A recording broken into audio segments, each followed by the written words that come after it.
सदस्य ज्ञानेन्द्र बहादुर शाही, म यहाँलाई छोटकरीमा आफ्नो कुरा राख्न समय दिन्छु। ज्ञान बहादुर शाही। सम्माननीय सभामुख महोदय, हामी यो सिमानाको विषयमा हाम्रो निरन्तर आवाज जे थियो त्यही यथावत नै छ। प्रधानमन्त्रीले जवाब दिनु भन्न चाहन्छु। तर आज अर्को एउटा विषयवस्तुमा म प्रवेश गर्न चाहन्छु। सम्माननीय सभामुख महोदय, आज सबैलाई साँची राखेर भन्न सक्छु म र भन्छु। हिजो सिंहदरबारभन्दा मान्छेको जीवन ठुलो भन्नेहरू आज मान्छेको जीवनभन्दा नियम ठुलो भन्दैछन्। सम्माननीय सभामुख महोदय, म स्पष्ट रूपमा भन्न चाहन्छु, मान्छेको जीवन समाप्त गर्नेहरू हिजो पनि हत्यारा थिए, आज पनि हत्यारा नै हुन्। मान्छेको हत्या केवल गोली हानेर मात्र हुँदैन। सभामुख महोदय, कुनै नागरिकको बाँच्ने आधार खोसेर उसको रोजीरोटी बन्द गरेर उसलाई निराशा र पीडाको यस्तो अवस्थामा पुर्याउनु कि ऊ आत्महत्या गर्न बाध्य होस्, त्यो गतिविधि पनि गोली हाने सरहको अपराध हो। सम्माननीय सभामुख महोदय, हामीले कहिले सडकमा जथाभावी पार्किङ गर्न पाउनुपर्छ भनेका छौँ? यदि कसैसँग दम र हिम्मत छ भने संसदको रोस्टममा हेरियोस्। सम्माननीय सभामुख महोदय, संसदको रेकर्डमा हेरियोस्। हामीले कहिल्यै पनि जथाभावी सडक पार्किङ गर्न पाउनुपर्छ भनेका छैनौँ। यस्ता भ्रात्मक अल्गोरिदम फैलाएर मान्छेको चरित्र हत्या गर्ने काम तत्काल बन्द गरियोस्। सम्माननीय सभामुख महोदय, हामीले त यति मात्र भनेका हौँ, प्रहरीको रुखो अमानवीय र अपमानजनक व्यवहारका कारण कुनै नागरिकको आत्महत्या गर्न बाध्य नहोस्। कानुन सबका लागि बराबर हो। सम्माननीय सभामुख महोदय, ट्राफिक नियम उल्लङ्घन गर्दा सर्वसाधारणलाई कारवाही हुन्छ भने सिट बेल्ट नलगाई गाडी चलाउने गृहमन्त्री र प्रधानमन्त्रीलाई चाहिँ कारवाही किन हुँदैन? सम्माननीय सभामुख महोदय, न्याय सबका लागि बराबर हुनुपर्छ। विधि विधि विधि विधिभन्दा अर्को चिज छैन। सम्माननीय सभामुख महोदय, हामीले कानुन हटाऊ भनेका होइनौँ, कानुन सबैका लागि समान रूपमा लागू गर भनेका हौँ। अब गणेश नेपालीको विषयमा पनि केही कुरा स्पष्ट राख्न चाहन्छु। सम्माननीय सभामुख महोदय, हामीले जलनका बिरामीलाई अपराधी जस्तै हिँडाएर किन अस्पताल लगियो, एम्बुलेन्समा किन लगिएन भनेर प्रश्न गरेका हौँ। नेपालको कुनै पनि डाक्टरलाई सोध्नुहोस्, जलन भएको मान्छेलाई अपराधी जसरी हिँड्यो भने 75% मान्छे 100% मर्ने चान्स हुन्छ। आज त्यो व्यवस्था गरियो। सम्माननीय सभामुख महोदय, र गम्भीर जलनका बिरामीलाई वीर अस्पतालमा उपचार गराउने हो कि कीर्तिपुरको जलन अस्पतालमा हो? सम्माननीय सभामुख महोदय, यो नेपालीहरूलाई सबैलाई नेपालीहरूलाई तपाईँको लाटा छन् भनेर अल्गोरिदम नफैलाउनुहोस्। कीर्तिपुरको अस्पतालमा गर्ने हो, वीर अस्पतालमा होइन। सम्माननीय सभामुख महोदय, समयमै उचित उपचार उपलब्ध गराइएको थियो या थिएन? भारतमा उपचार गर्दा बचाउन सकिने भए सम्भावना यदि थियो भने यदि ऊ बिरामीलाई चाहिँ भारत किन लगिएन?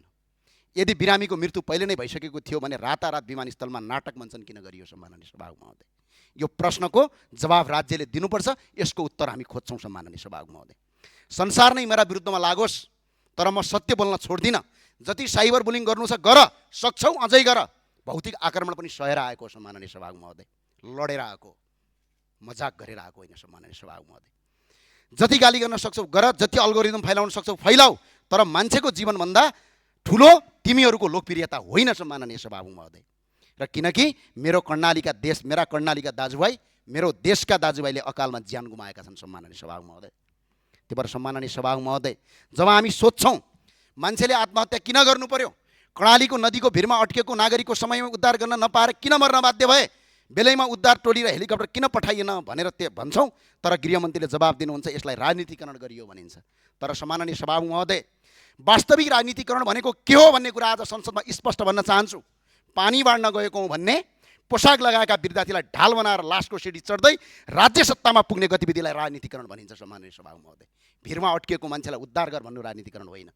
यो कुरा स्पष्ट बुझ्न आवश्यक छ। संसद भवन चाहिँदैन, संसदहरू चाहिँदैन भन्दै आगो लगाउने, तर पछि त्यही संसदको चुनाव लड्ने गतिविधिलाई राजनीतिकरण भनिन्छ।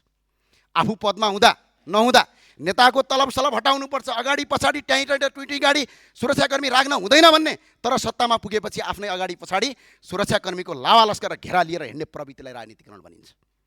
आफै सरकारमा बस्ने, आफै आफ्ना कार्यकर्ता लगाएर न्युरो र सञ्चार माध्यम र कार्य र प्रतिपक्षका घर अगाडि अवैधानिक पार्किङ गराउने, त्यसको भिडियो बनाएर सर्वसाधारणले गरेको भन्दै अल्गोरिदम फलाएर मिडियाबाजी गर्ने गतिविधिलाई राजनीतिकरण भनिन्छ। कर्णालीको भिरमा अड्किएर मर्न बाध्य नागरिकलाई उद्धार गर भन्नु राजनीतिकरण होइन। सम्माननीय सभामुख महोदय, उद्धार गर्नुपर्ने समयमा हेलिकप्टर नपठाउने, फोन नउठाउने, दादा र डनगिरी शैली देखाउने, तर पछि संसदको रोस्टममा उभिएर रोएको अभिनय र नाटक गर्ने गतिविधिलाई राजनीतिकरण भनिन्छ। सम्माननीय सभामुख महोदय, यो राजनीतिकरण भनेको सबैको सम्पत्ति छानबिन गर्छौँ भन्ने, तर आफ्ना मन्त्री र नयाँ सांसदहरूको सम्पत्ति छानबिन गर्नु हुँदैन भनेर नीति बनाउने कार्यलाई राजनीतिकरण भनिन्छ। सम्माननीय सभामुख महोदय, अरूको सम्पत्ति अरूको सम्पत्ति छानबिन गर्न समिति माग्ने, तर बिचौलियासँगको साँठगाँठको प्रमाण बाहिरिएपछि आफै समिति बनाउने, आफै समितिका सदस्यलाई थर्काउने, आफैलाई निर्दोष देखाउने र समितिका प्रतिवेदन लुकाउने गतिविधिलाई राजनीतिकरण भनिन्छ। सम्माननीय सभामुख महोदय, कर्णालीको भिरमा अड्केको मान्छेलाई उद्धार गर भन्ने राजनीतिकरण होइन। सम्माननीय सभामुख महोदय, हामी सेवा गरेर राजनीतिमा आएका हौँ। देशका भौतिक संरचनामा आगो लगाउँदै सिंहदरबार खरानी बनाउँदै राजनीतिमा आएका होइनौँ। सम्माननीय सभामुख महोदय, बरु भ्रष्टाचारका विरुद्धमा विरोध गर्दा विभिन्न आक्रमण सयौँ, आफू पनि मर्न तयार भयौँ, तर कसैलाई हानि पुर्याएनौँ। सम्माननीय सभामुख महोदय, नेपालको 1 इन्च पनि भौतिक संरचना ध्वस्त बनाएका छैनौँ। त्यसैले फेरि पनि भन्छु, कानुन सबका लागि समान हुनुपर्छ, राज्य नागरिकको अभिभावक बन्नुपर्छ, उत्पीडितको होइन। नियम नागरिकको जीवन रक्षाका लागि बन्नुपर्छ। सम्माननीय सभामुख महोदय, जीवन समाप्त पार्नका लागि होइन। यो नीति बन्न सक्दैन। मान्छेको जीवनभन्दा ठुलो न सत्ता हुन्छ, न पद हुन्छ, न कानुनको दम्ब हुन्छ, न कसैको लोकप्रियता हुन्छ। सम्माननीय सभामुख महोदय, अलिकति परको कुरा राख्छौँ। सम्माननीय सभामुख, छोटो सकौँ कि मान्य सदस्य, 20 देखि 25,000 रुपैयाँको तलबका लागि कुनै नेपाली विदेश जान बाध्य नहोस्। सागका मुठा बेचेर होस् या मकै पलेर होस् वा पानी परिरहेको बेला ठेलागाडामा चटपटे बेचेर होस्, आफ्नै देशमा बसेर आफ्नो परिवार पाल्न सक्ने वातावरण राज्यले बनाओस् भन्नु हाम्रो माग हो। यदि देशमा बसेर केही गरौँ भन्ने नेपालीहरू नागरिकहरू आज बाध्य भएर खाडी मुलुकमा जानु परेको छ। कयौँ नागरिकहरू विदेशमा गएर बिरामी परेका छन्। कतिपय नेपालीहरू रातो बाकसमा फर्केका छन्। त्यसैले यही देशमा बसेर सानो व्यापार र रोजगार गर्न सक्ने वातावरण बनाइयोस् भनेका हौँ। हामीले कसैको र सरकारको विरोध गरेका होइनौँ। सम्माननीय सभामुख महोदय, काठमाडौँको टुडीखेल लगायत देशका विभिन्न स्थानहरू सडकभन्दा बाहिर, राजमार्गभन्दा बाहिर रहेका सार्वजनिक स्थल पार्कहरूमा विभिन्न निश्चित समय तोकेर नगर प्रहरीको निगरानीमा ठेलागाडा राख्न दिने व्यवस्था गर्न सकिन्छ। मकै पोल्न दिने, सागका मुठा बेच्न दिने, चटपटे बेच्न दिने साना व्यवसायलाई व्यवस्थित रूपमा काम गर्न नीति बनाउन सकिन्छ। हामीले नियम पालना नमाना भन्न खोजेका होइनौँ। सम्माननीय सभामुख, हामीले गरिबलाई बाँच्न दिनुहोस् भनेका हौँ, व्यवस्थित गरिदिनुहोस्, तर उनीहरूको रोजीरोटी नखोज्नुहोस् भनेका हौँ। किर्तिपुरको सुकुम्बासी सेल्टरमा एउटा नाबालक भोगले तडफिएर रोइरहेको छ। त्यो नाबालक पनि यही देशको नागरिक हो। सम्माननीय सभामुख महोदय, हामी सबैको मान्य सदस्य सके सम्मान 1 मिनटभित्र उसलाई पनि बाँच्न पाउने अधिकार छ। सुकुम्बासी सेल्टर कुनै जेल होइन। त्यहाँ रहेका नागरिकमाथि राज्यको जबरजस्ती अमानवीय व्यवहार नगरोस्। प्रधानमन्त्रीका सन्तानलाई जस्तै त्यो नाबालकलाई पनि खुसीका साथ समान अधिकार र बाँच्न पाउने अधिकार छ। सम्माननीय सभामुख, राज्यले हरेक नागरिकलाई समान दृष्टिले हेर्नुपर्छ। जनतासँग करका नाममा लाखौँ रुपियाँ असुलिन्छ भने सरकारले पार्किङको व्यवस्था पनि गर्नुपर्छ। तत्काल सबै व्यवस्था गर्न नसकिएला, तर त्यसको सुरुवात गर्नुपर्छ। दीर्घकालीन योजना बनाउनुपर्छ। हामीले सरकारको विरोध गरेका होइनौँ, सरकारले आफ्नो दायित्व पुरा गरोस् भनेका हौँ। सम्माननीय सभामुख भए, संसदको काम जनताका मुद्दा संसदमा उठाउने हो, कार्यान्वयन गर्ने जिम्मेवारी सरकारको। संसद कार्यकारी होइन, हामीसँग कार्यकारी अधिकार छैन, मन्त्री र सरकारसँग छ।